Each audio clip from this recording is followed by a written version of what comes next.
Hi guys! Today we're gonna talk about kung paano ko ginagawa yung aking magnetic bookmark.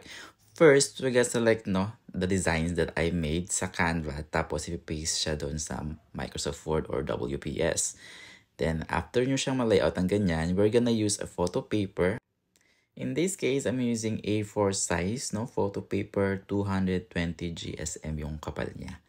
Tapos one-sided lang siya, hindi siya double-sided na photo paper. Then we're gonna put it in the printer and wait for the printouts. Then after ma-print out, we're gonna go to our working table. Tapos ito yung mga next item na gagamitin natin.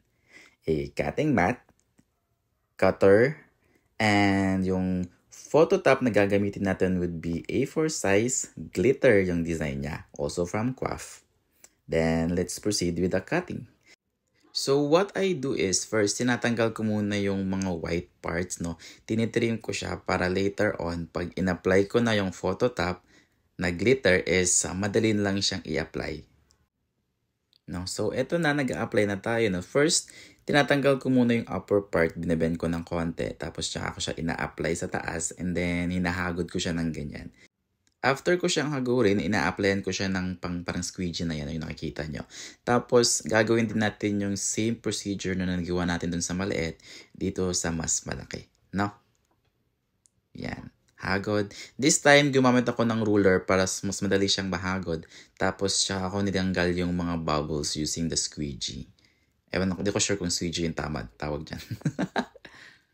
So, after that, ipa-finalize na lang natin by taking out the remaining whites para yung matitira na lang is yung mismong colored part.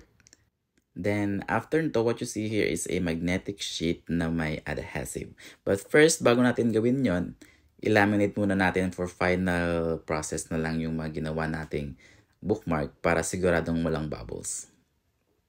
Then, after that, isi-secure natin yung laminator kasi wala nang space sa table. Tapos, kakat natin yung corner with corner punch.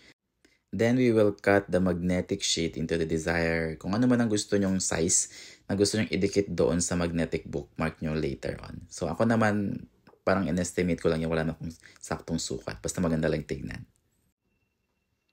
Then, after that, punta naman tayo dito sa packaging. Ako kasi, nag-print out ako sa craft paper ko ng ganyang packaging. Tapos, ilalagay ko later on yung mga bookmarks dyan. Tapos, OPP plastic, tamang alog, and seal it using your hand. Tapos, taran, yan na. Tapos na yung acting products for today's video, which is the magnetic bookmarks. Thank you for watching my video and sana may tutulong kayo. Ciao!